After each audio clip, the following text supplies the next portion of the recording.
Ons skriflesing kom uit Psalm 26, 'n Psalm van Dawid. Hoor die woord van die Here.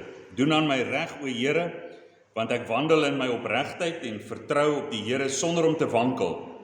Toets my, Here, en beproef my, keer my niere en my hart. Ek sit nie by valse mense nie, en met slinkse mense gaan ek nie om nie. Ek haat die vergadering van kwaaddoeners, en by die goddelose sit ek nie. Ek was my hande in onskuld, en wil gaan rondom u altaar, o Here, om die stem van lof te laat hoor, en om al u wonders te vertel. Here, ek het u lief, die woning van u huis.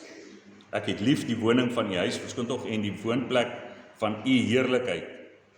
Ruk my siel nie weg, saam met die sondaars, en my lewe saam met die manne van bloed nie, in wie se hande skandelike dade is, en wie se regterhand vol van omkopery. Maar ek wandel in my opregtheid, verlos my en wees my genadig. My voet staan op gelyk grond, ek sal die Here loof in die byeenkomste. Ons fokusgedeelte vers 11, maar ek wandel in my opregtheid, verlos my en wees my genadig. Die tema van ons boodskap, God begenadig ons deur sy seun om ons in opregtheid te laat wandel. Wandel in opregtheid.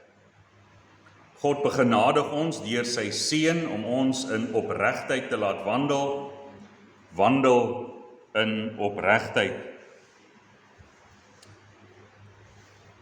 So wanneer ons na die Psalm kyk, Psalm 26 wat ons nou net gelees het, kan ons baie keer die verkeerde indruk kry dat ons goeie werke iets is wat bydra tot ons meriete. Ons het geen meriete voor God nie. Ons word gered nie op grond van ons eie werke nie. Ons word gered op grond van die werke wat Christus vir ons gedoen het. En so ons hoor in hierdie Psalm dat daar baie gepraat word waar Dawid sê van sy geregtigheid, sy opregtheid, sy wandel. En as ons dit verkeerd gaan interpreteer, gaan ons nie net mis wat die Psalm sê nie, maar ons gaan ook groot skade aan onsself berokken. Want dit is 'n dodelike dwaling, 'n verskriklike dwaling om op onsself en op ons eie meriete te vertrou. Maar Dawid lê nie klem op dit wat hy doen nie, en ons sal dit telke male sien in hierdie Psalm. Maar hy vertrou op die Here, en die uitvloeisel daarvan om op die Here te vertrou, is wat maak dat Dawid opreg kan wandel. So ons moet na die primêre aspek kyk, en dit is die versoening wat God ons gee deur sy seun. En ons sien, soos ek gesê het in ander psalms, sien ons die Messias duidelik na vore kom in die lydende Messias. Psalm 22, die herderlike Messias. Psalm 23, die koninklike Messias. Psalm 24, almal dieselfde Messias, maar verskillende aspekte van Christus. En dan Psalm 25, waar ons ook 'n groot mate van sonde belydenis sien. En dan in Psalm 26, vertroue op die Here. En so ons kyk na die Heidelbergse Katekismes om ons te help om beter te verstaan, waarom moet ons in opregtheid wandel? Waarom moet ons in goeie werke dan lewe? Sondag 32,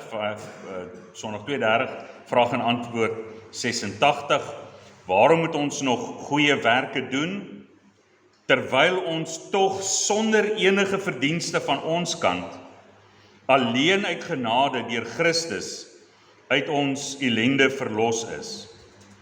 Antwoord, omdat Christus ons, nadat hy ons met sy bloed gekoop het, ook deur sy Heilige Gees tot sy ewebeeld vernuwe, sodat ons met ons hele lewe bewys dat ons God dankbaar is vir sy weldade en hy deur ons geprys word, verder sodat ons vir onsself en die vrugte van ons geloof sekerheid kan verkry, en ons deur ons Godvreesende lewe ons naaste ook vir Christus kan wen. So wanneer ons dit verstaan, sal ons hierdie Psalm verstaan. Sonder die offer wat God deur sy seun, die Messias, aan ons gegee het, sou hierdie Psalm ons tot uiterste mismoedigheid dryf, om dan van ons te verwag wat ons nie kan doen nie. Maar omdat ons dit in die regte lig sien op grond van God wat genade gee, vloei dit vir ons uit Christus uit wat dan sy lewe in volmaaktheid en sonder sonde geleef het. Perfekte opregtheid, volmaakte gehoorsaamheid. In hierdie Psalm sien ons dat Dawid na die Here gaan juis omdat hy deur vyande beskuldig word. Dat hy die beskuldiging teen hom was, dat hy 'n onregverdige koning was, dat hy 'n goddelose koning was. Maar Dawid gee bewyse dat sy vertroue op God nie vrugteloos is nie, maar vrugtevol, en sy geloof was nie te vergeefs nie. So ons sien in hierdie Psalm Christus as die fondament en waarom ons strewe om regverdig in hierdie wêreld te lewe. Hy is die Messias wat toesien dat ons, soos Psalm 23 sê, wandel in die spore van geregtigheid om U naamsontwil. God wil hê dat ons in die spore van geregtigheid moet wandel. Maar hy lei ons in die spore van geregtigheid. So kom ons kyk na hierdie Psalm en ons kyk ook na die bewyse van wat Dawid lewer vir sy regverdige wandel. En onthou, hierdie is dan wat Dawid hier skryf, word dan gegee aan die mense by die tempel, die priesters wat dan moes toesien dat die musiek reg hanteer word en dat die volk geleer word om hierdie lied te sing.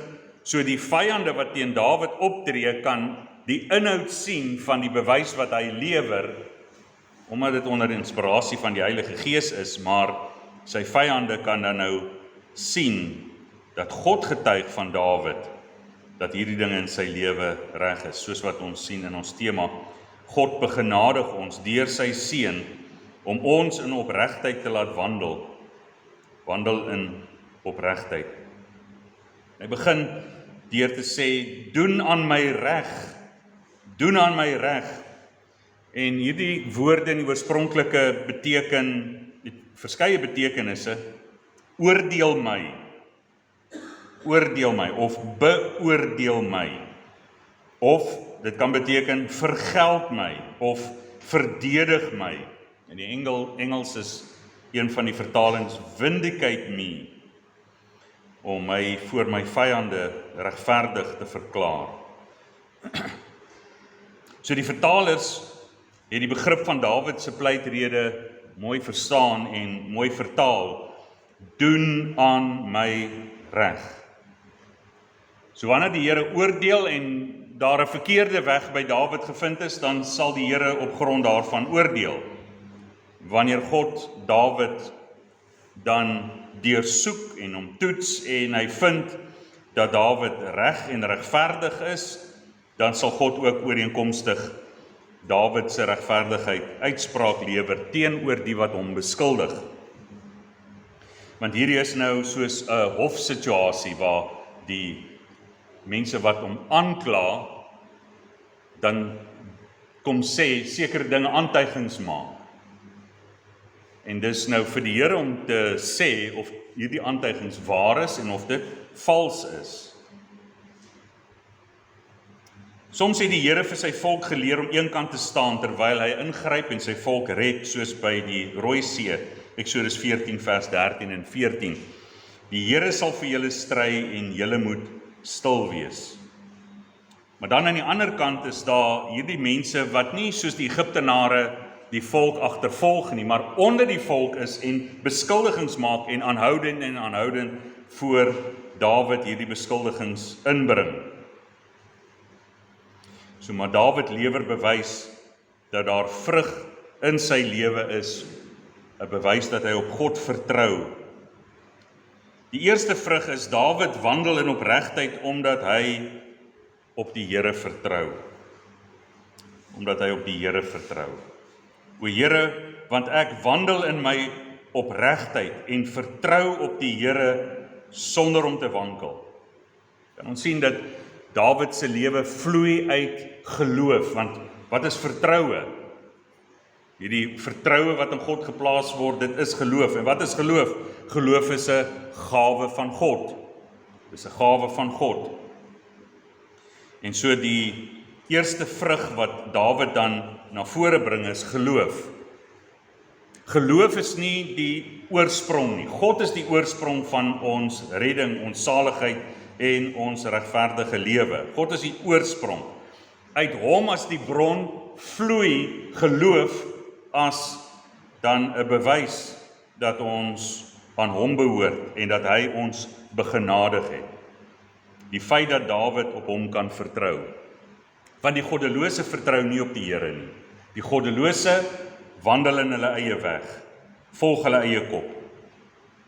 So ons moet onsself dan hierdie punt wat Dawid maak, vir ons vasmaak. Sonder die Here is dit onmoontlik om reg te lewe.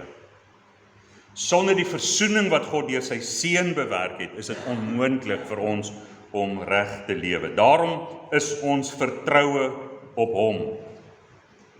Ons lees van Vader Abraham, soos wat Paulus dit beskryf, Romeine 5 vers 4, aan hom egter wat nie werk nie, maar glo in hom wat die goddelose regverdig, word sy geloof tot geregtigheid gereken. Nie aan hom wat werk nie, nie aan hom wat probeer om sy saligheid te verkry nie, maar aan God wat genadig is. En wat het Abraham gedoen nadat hy geregverdig is? Abraham het deur die geloof uit Ur van die land van die Galdeërs getrek, uit sy vader se huis. Hy het deur die geloof gehoorsaam gegaan om Isak te gaan offer op die berg Moria. Hy het gelowig in die weë van die Here gewandel. So Abraham is geregverdig nie uit sy werke nie, maar uit die genade, en uit daardie genade vloei 'n vertroue op God en 'n gehoorsaamheid aan die Here. So dis 'n kenmerk van Dawid se lewe, dat hy op God vertrou. En daarom wandel hy in opregtheid. Daarom wankel Dawid nie. Die tweede vrug, vers 2. Toets my, Here, en beproef my, keer my niere en my hart. So wat is hierdie tweede vrug? Dawid sê, my lewe is oop voor God. God kan die bedoeling van my hart, kan hy toets. Ons het op skool, moet jy biologie vat tot op 'n sekere graad, en so dis gewoonlik dan die mense wat biologie verder vat, wat dan paddas dissekteer en die anatomie van diere en mense leer. En die volk het die anatomie van hulle offerdiere goed geken. Hulle het diere geslag en geweet waar is die longe en die hart en die niere en die milt en die lewer. En hulle het geweet dat die hart belangrik is, die niere, die organe is wat die diepste weggesteek is, binne in die karkas amper tot heel agter. En so Dawid sê, hiervan voor tot agter by my niere, reg deur alles tussenin, ondersoek my. En dis om dan deur 'n geestelike skandeerder te gaan, om te sien wat in jou binneste aangaan. Ons ken nie die hart van 'n mens nie, God alleen weet wat in die hart van 'n mens is. En Dawid sê, die Here kan my hart en my niere toets. Alles lê oop en bloot voor die Here. Want dis juis die ding van goddelose mense, en ons sien dit reg deur die profete, dat hulle die volk waarsku. Julle dink God sien julle nie. Dit was een van die groot dinge wat die profete dan vir die volk sê. Julle dink God sien julle nie. Doen dinge in die geheim, en God weet nie daarvan nie. Ons sien dit toe die Here vir Esegiel daarvan Babel geneem het tot by Jerusalem, by die tempel in die gees, om aan die kuif hare gegryp het en vir hom gewys het wat daar gebeur in Jerusalem. Die priesters het vir die afgode offerrook laat opgaan en allerhande afgode gedien, en die volk dink die Here sien ons nie. Maar die regverdige besef, ek is onder die vergrootglas van God. God sien my raak, hy weet, en hy kan my toets. So as jy besig is om op jouself te vertrou, vloei allerhande goddelooshede, en sal jy nie vrymoedigheid hê om vir die Here te sê, toets my nie, maar uit die verhardheid van mense se hart, kom hulle na die Here en sê, ag, die Here kan my hart ook toets. Ons kom, en dis die mense wat vir Dawid aankla, die Here kan maar kom en hy kan ons deursoek. Maar hulle weet nie wat hulle sê nie, want hulle beskuldig my, hulle probeer hom sleg maak, en daar was baie wat die familie van Saul was, wat uit die stam van Benjamin was, wat Dawid wou afbreek en sleg maak, en hulle het allerhande leuns oor Dawid versprei. Dis nie net in die Ou Testament dat ons hierdie deursoek van die mens se innerlike sien, in die Nuwe Testament ook. Die Ou Testament baie daarvan, in die Nuwe Testament sien ons dat die Here vir Johannes sê om te skryf, en hy het die 7 briewe geskryf in Openbaring 2 vers 23. En haar kinders sal ek sekerlik doodmaak, en al die gemeente sal weet dat dit ek is wat niere en harte deursoek, en ek sal elkeen van julle gee volgens sy werke. God weet wat in ons harte aangaan. God weet wat die bedoeling van ons harte is. Ons kan mense bedrieg. Ons kan vir mense allerhande dinge sê, maar God weet en God ken die waarheid. Dawid sê, toets my Here, en die woord wat hier gebruik word is Jehovah of Jahwe, is die verbondsnaam van die Here. Interessant, jy kan deur hierdie hele Psalm lees en sien slegs die verbondsnaam van die Here word gebruik.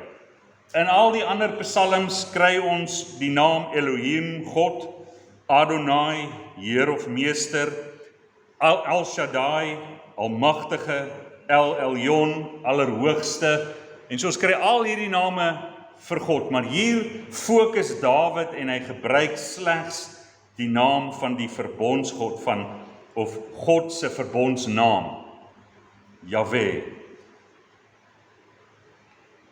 So wat beteken dit? Dit beteken weer eens dat Dawid nie op homself vertrou nie, maar op die verbond wat God gestel het, om vir jou 'n God te wees en jou nageslag na jou, om vir julle versoening te bewerk, om julle in die regte weë te laat wandel. Dawid vertrou nie op homself wanneer hy regverdig lewe, wanneer hy in geregtigheid lewe nie. Hy vertrou op die Here. So hierdie hele Psalm skreeu van vertroue op God, nie op homself nie. Wat sal die Here vind as hy ons toets? Sal hy selfvoldaanheid vind? Sal hy selfbeheptheid vind? Sal hy selfsug vind? Sal hy selfeer vind? Sal hy selfverheerliking vind? Sal hy 'n strewe na selfvervulling vind? Sal hy selfregverdiging vind? En jy sien die fokus op self, sal hy 'n fokus ons vind met 'n fokus op onsself, of sal hy vind dat ons fokus op God se getrouheid en God se verbondsbeloftes. Nie uit myself nie, maar op U vertrou ek, Here. Derde vrug. Hy sien God se goedheid oral.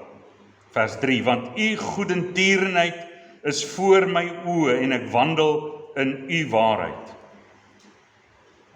Hier is die derde bewys wat hy vir sy teestanders bied. Hy vertrou op die Here. Die Here alleen kan hom deurdra. Die Here kan hom toets en dat hy in dankbaarheid wandel, want hy sien God se goedheid oral. En vir daardie rede wandel hy in die waarheid van God. En kan jy sien, geen een van hierdie dinge wat hy sê, probeer hy homself regverdig nie. Hy verwys homself na die een wat hom verdedig, en dit is God. In hierdie regsaak, met die aanklaers wat kom, verwys hy sy saak na God, die een wat harte en niere toets, die een wat sy lewe verander, en wie se weg hy wandel, en wie se goedheid hy oral raak sien. En baie slegte dinge gebeur met ons as kinders van die Here.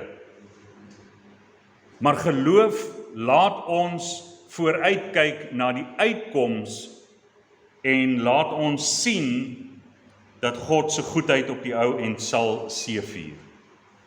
Dat hy, soos wat ons Heidelbergse katekismes ook sê, ons op so 'n wyse bewaar, dat daar nie 'n haar van ons kop sal afval, tensy hy dit beskik het nie. Die vierde vrug. Hy wandel ooreenkomstig die waarheid van God se woord. Want U goedertierenheid is voor my oë en ek wandel in U waarheid. Dawid weet dat indien hy wandel volgens die woord van die Here, dan sal hy wandel in die waarheid. Want God se woord is waarheid. So hoe sal ons lewens inrig volgens dit wat reg is om dit in te rig volgens die waarheid van sy woord. Verdere bewyse, Dawid sê ek sit nie by valse mense nie, en met slinkse mense gaan ek nie om nie. Ek haat die vergadering van kwaaddoeners en by die goddelose sit ek nie. Ek omring my nie met goddelose mense nie. Wat het koning Saul gedoen? Koning Saul het hom omring met goddelose mense. Doeg die Edomiet het hy as die man gebruik, was die hoof van die Saul mafia, om ontslae te raak van al die vyande van Dawid. En Doeg die Edomiet het nie geskroom om selfs priesters met die swaard om te bring nie, onskuldige bloed te vergiet. Saul het hom omring met goddelose mense. Rehabeam, die seun van Salomo, het 2 groepe wyse manne gehad. Die wyse manne van sy vader en die jong manne. En hy het die wyse raad van sy vader se wyse manne in die wind geslaan en hom omring met goddelose mense, met slinkse mense, met kwaaddoeners, en het die belasting opgeskuif. Want dit het gegaan oor hulle self. En Dawid het geweet, hy is nie daar ter wille van homself nie, hy is daar ter wille van die volk.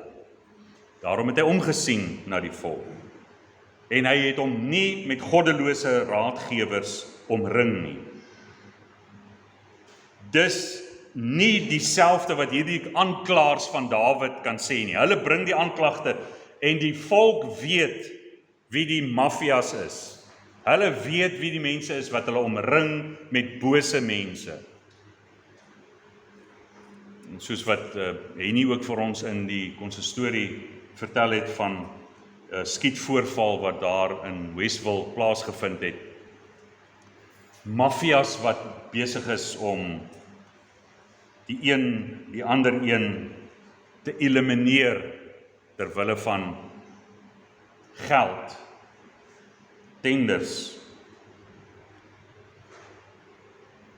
So ons kan onsself nie bevind in die geleedere van die goddelose nie. En dit onderskei ons. So daar's baie mense wat ons kan aankla, beskuldig en sê, ja, maar jy leef nie reg nie, en jy doen dit verkeerd, en jy doen dat verkeerd, en dan sal jy sien met wie omring hulle by die werk. Met wie omring die familie wat jou so vyandig gesind is. Met wie omring hulle self. Dawid sê, ek omring my nie met goddelose mense nie. Die vriende van God is die vriende van Dawid. Christus was die voorbeeld, die volmaakte voorbeeld. Ja, alhoewel hy by tollenaars gaan eet het, terwyl hy verlossing gebring het aan tollenaars en straatvrouens, hy het vir hulle die evangelie gegee sodat hulle tot bekering kan kom. Maar hy het hom nie omring met die goddelose mense nie. Ons sien dat die wat Christus omring het, die priesterbende, Annas en sy skoonseun Kajafas en Annas se 5 seuns, goddelose mense. 'n Mafia wat hulle omring het met bose mense om hulle vuil werk te doen. Dawid was nie so nie. Sy lewe bewys dat hy hom omring het met godvreesende mense. Verdere bewys. Dawid sê, ek was my hande in onskuld en wil gaan rondom u altaar, o Here. En so wat ons nou hier kry is 'n groot fokus op wat by die offer gebeur. Hy was sy hande in onskuld, hy gaan na die altaar, wat gebeur by die altaar? Daar's 'n offer wat by die altaar gebring word, om die stem van lof te hoor en om al u wonders te vertel, om van al u wonders te vertel. Here, ek het lief die woning van die huis en die woonplek van u heerlikheid. So Dawid wys hier op die tempel. Nou, daardie stadium is die tempel nog nie gebou nie. Die tabernakel was daar, Salomo het die tempel gebou. Maar die offerplek waar hulle gegaan het, die aanbiddingsplek, die tabernakel, en hy het gegaan om te gaan offer. Nou waarom het Dawid gegaan om te offer as hy sy hande in onskuld was? Jy gaan mos om 'n offer te bring juis omdat jy skuldig is. Waarom was hy sy hande in onskuld? Nou wel, daar was die ritueel gewees van hande was voordat jy na die tabernakel gaan, voordat jy gaan offer. Maar ons sien 'n baie mooi beeld in die Nuwe Testament van Christus wat sy disippels se voete was. En dan kom hy by Petrus en Petrus wil nie hê dat Jesus sy voete was nie. En dan sê Jesus, wel as ek nie jou voete was nie, het jy geen deel in my nie. Toe sê Petrus, maar nie net die voete nie, maar die hande en die gesig en die kop ook. En Christus sê nee, hy wat rein is, het niks anderste wat gewas moet word as die voete nie. Want julle is al reeds rein deur die woord wat ek tot julle gespreek het, nie almal nie, behalwe Judas dan, as uitsondering. So terwyl hulle rein is, moes hulle gereinig word. Ons sien hier die beeld in wat Christus die voete was van die disippels. Hy was hulle, omdat hulle al reeds rein is, en die beeld daarvan is, ons wandel in hierdie wêreld, en ons voete tel die stof van hierdie wêreld op, in die geestelike sin van waar ons struikel en waar ons val. Maar ons het nie nodig om weer gewas te word nie, ons het nie nodig om weer gered te word nie. Ons is geheilig, maar ons het nodig vir konstante reiniging. En dis waarom Dawid na die tempel toe opgaan. Hy is 'n kind van God. Hy is versoen deur die Messias. In die toekoms 1000 jaar vooruit, maar alreeds omdat God tydloos is. En so Dawid wandel in hierdie gereinigde toestand, maar kom ook en hy herinner homself aan wat die Messias vir Israel gaan doen.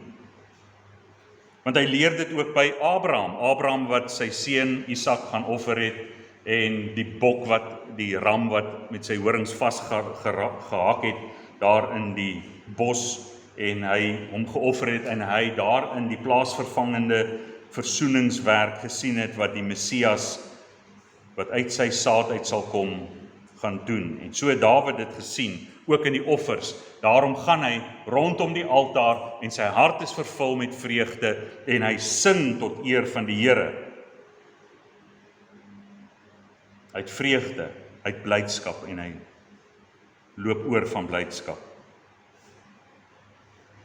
En so sien ons hoe Dawid dan die een bewys na die ander lewer van sy lewe.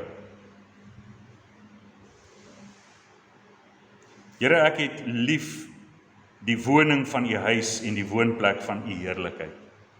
Elders in die psalms, ek was bly toe hulle vir my sê, laat ons opgaan na die huis van die Here. 'n Blydskap, nie 'n swaar kry, nie voete sleep, nie 'n sug nie, want daar hoor ons van die versoening van die Messias. By die vergadering van die Here maak ons God se naam groot. By die vergadering van die Here bely ons sondes. By die vergadering van die Here hoor ons dat God ons liefhet, dat sy seën op ons rus, en hoe die uitvloeisel van sy geregtigheid soos 'n stroom van water binne in ons word en uit ons uitvloei. Dawid het bewys gelewer daarvan. So het sy lewe dan oorgeloop van dankbaarheid. En so Dawid kom en hy moet homself verdedig met al hierdie bewyse teenoor die sondaars. Maar Dawid weet dat God oordeel die onregverdiges. Daarom vra hy vir die Here, ruk my siel nie weg saam met die sondaars en my lewe nie saam met die manne van bloed nie. En wat was dit gewees wat Abraham vir God gevra het, toe God vir Abraham sê, hy gaan Sodom en Gomorra vernietig?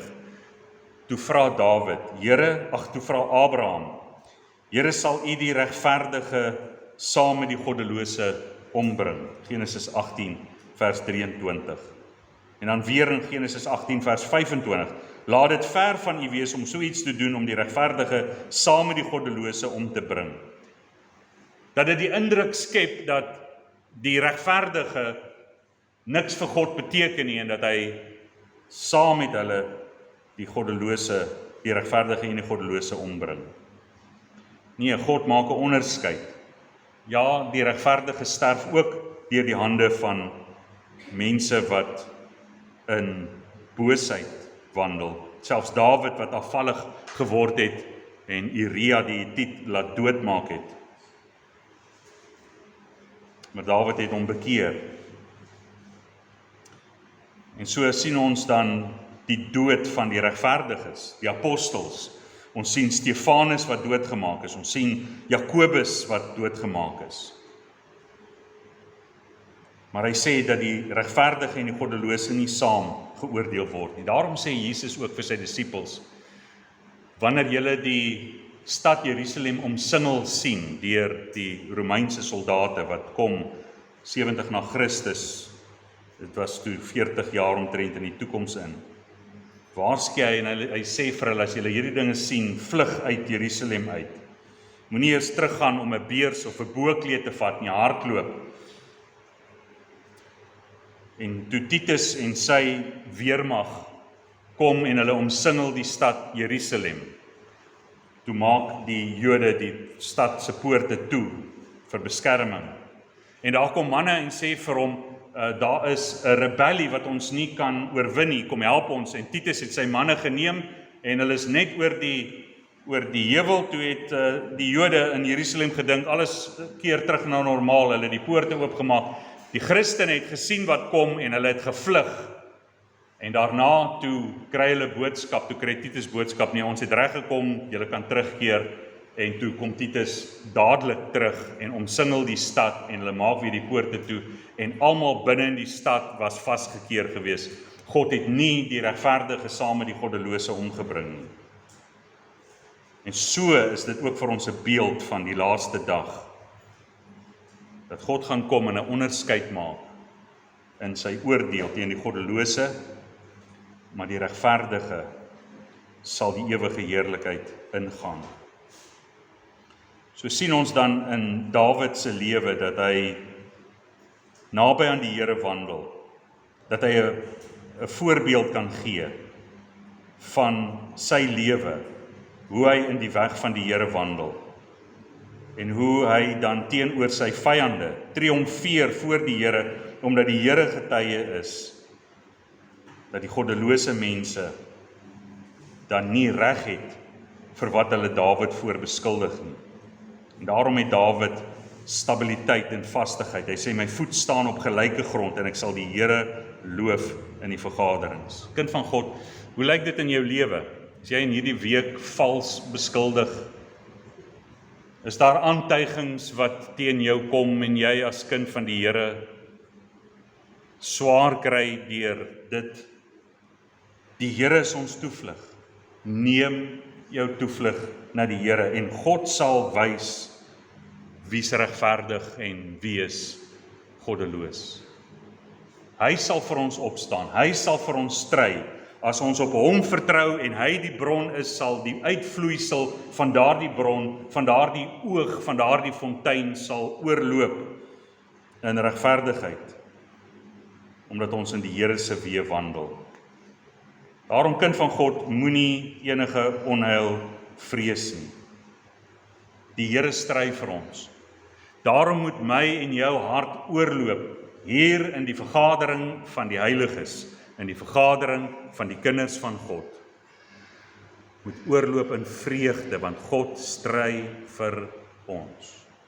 Hy werk in ons, hy werk deur ons lewe vloei oor van geregtigheid en dit vloei oor van dankbaarheid. Kom ons bid saam. Ons almagtige hemelse Vader, ons dankie vir u seun wat u vir ons gestuur het, en dat ons op grond van die versoening van Jesus Christus verlos kan wees, 'n nuwe skepsel kan wees. Dat ons kan heenwys na die bloed van Christus wat vir ons betaal het vir al ons sondes, en dat u ons op so 'n wyse beskerm, dat nie 'n haar van ons hoof sal afval nie. Ons dank u Here dat u in ons plek kom staan, dat u ons beskermer is, dat u vir ons u seun gestuur het om ons middelaar te wees, ons advokaat, ons prokureur, die een wat in ons plek ons saak vir ons verdedig. Dankie vir die werk van die Heilige Gees om die vrug van die Gees te laat uitvloei uit ons lewens. Dankie vir die bemoediging, dankie vir die versterking. Ons dank u Here vir u oorvloedige genade. In Jesus naam, amen. Ons het nou geleentheid om die Here te dien met ons offergawes.